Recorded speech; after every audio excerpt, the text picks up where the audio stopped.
Welcome back to Revise and Resubmit, the podcast that takes, those really dense academic papers and makes them surprisingly interesting. I'm Pavlov. And I'm Nikita.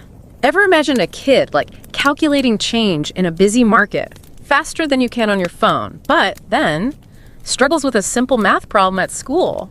Yeah. Sounds crazy, right? It does. Well, that's what researchers found in this 2025 Nature study. We've got excerpts, the actual study, and we're going deep into this gap between street math and school math.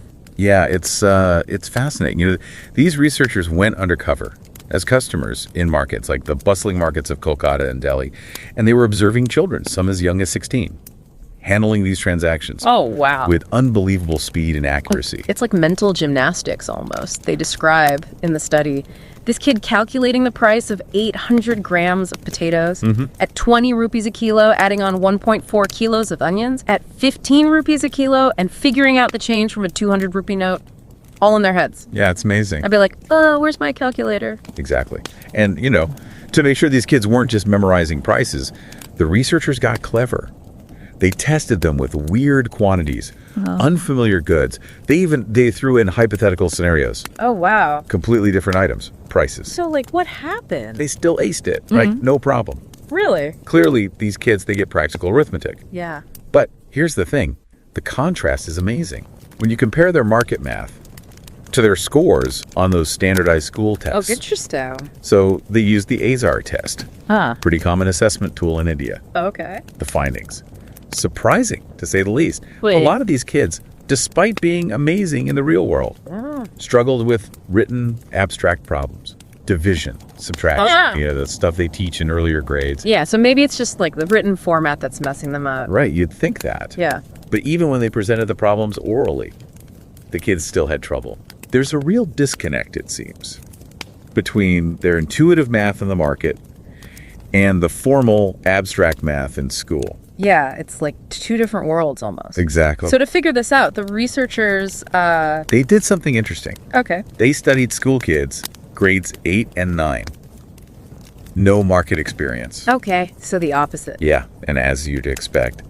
They aced the abstract ACER problems. Makes sense. But then they put them in a fake market, like a simulation. Oh, so like a role-playing thing. Exactly. Oh, interesting. And it was a completely different story. Yeah. They struggled, relied on pen and paper, seemed lost without their algorithms. Wow, so the opposite. It makes you wonder, why? Why are these kids so good in the market, but struggling with, seemingly simpler stuff in school? It's a great question. The researchers looked at a bunch of things. Stress, stereotype threat, lack of incentives. And those might play a small role, but they don't explain everything. Interesting. What seems more important is context, how the math problems are presented. Oh. When they're framed in concrete, familiar scenarios, both groups do much better. So it's it has to be meaningful to them.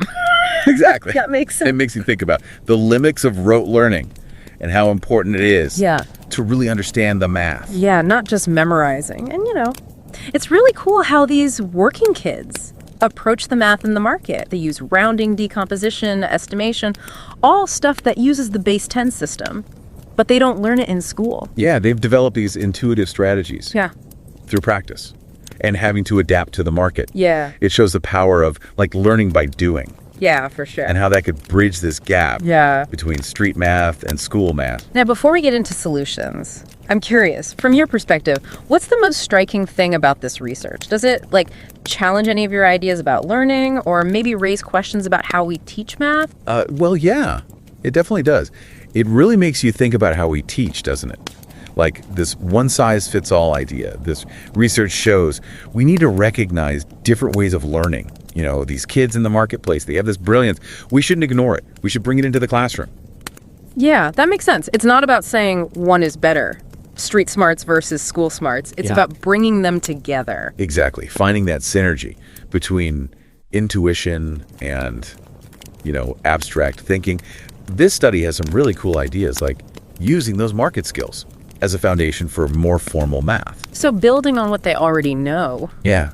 Imagine incorporating financial education, teaching them about money, interest, loans. Make it real for them. Right, because then they're engaged, they see the value. It's like that saying, money talks. But seriously, it's about connecting math to their lives. Exactly. And remember those studies we talked about? The ones with the games, the ones showing good results, blending different types of learning. A lot of those used math games to encourage different ways of thinking and problem solving. It's like they're learning without realizing it. Right. And it's fun. Who doesn't love a good game? Exactly. And it's not just for kids. Adults can benefit too. Yeah, true. This research makes me wonder if we've been doing math education wrong. What if, instead of just formulas, we focused on curiosity, experimentation? Yeah, like celebrating those aha moments. Look at clicks, you know? Exactly. Creating a learning environment that embraces both ways of thinking. And speaking of different approaches, the study talks about why these working kids are so good at using those intuitive strategies. Yeah, they talk about the marketplace itself. Like, think about it. These kids deal with changing goods, prices going up and down, customers who are always in a rush. That's like a constant challenge. Right, they have to adapt, think on their feet. So they develop those skills naturally. It's like a mental gem for math. And it's not just the numbers. They're learning to communicate, negotiate, read people, build confidence. It's amazing.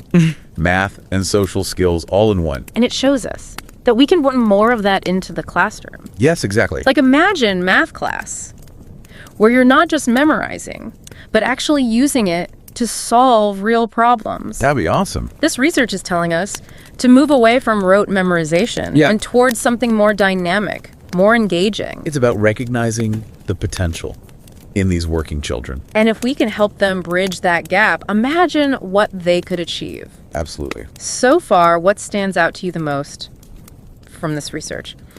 Makes you think about what we call intelligence, right? Yeah. We always think of it as like good grades, test scores, but this research shows there's another kind, this practical, street smart intelligence. That's true. And it makes you wonder, how do we help these kids develop that? Yeah. Both in these kids and in ourselves, really. This study has some interesting ideas about bridging that gap we talked about. Yeah. We talked about financial education. What else can we do? Well, they suggest a few things. One is to create learning environments that are more like the marketplace. Oh, okay. Like imagine classrooms turned into little markets where kids can actually use math. So they're not just sitting at desks. Exactly. They're buying, selling, negotiating. Wow, that's a cool idea. And it could go beyond the classroom too, like field trips to real markets. Oh, yeah. Where they could see it in action. Maybe even run a little business. It's about connecting the dots between what they learn and the real world. Exactly. Another idea they had. Mentorship. Oh, interesting. Pairing these market kids with older students, maybe even adults. So they can learn from each other. Yeah. The mentors can help them translate their skills into, the formal math language. And the mentors can learn Yeah. from the kids' way of thinking. Yeah, it's a win-win. It creates this learning community. This deep dive has been really eye-opening. Me too. It makes you question everything about intelligence, learning, how we teach math. It really does. Maybe we can all learn from these kids. Yeah? Maybe we should all spend more time in the market, practicing our mental math. That's a great idea. This research shows us that math can be learned anywhere. It's true. It's about finding that potential. And nurturing it. So as we wrap up, we want to leave you with this. How can we create learning experiences that help everyone find their own math potential? It's something to think about, and maybe even try out in your own life. And don't forget to subscribe to Revise and Resubmit on Spotify and Apple Podcasts for more captivating deep dives like this one. And if you're enjoying the show and want to support us in creating more insightful content, consider becoming a patron on Patreon. Every contribution helps us continue this journey of exploration and discovery. Until next time, keep those minds curious, keep questioning, and keep revising and resubmitting.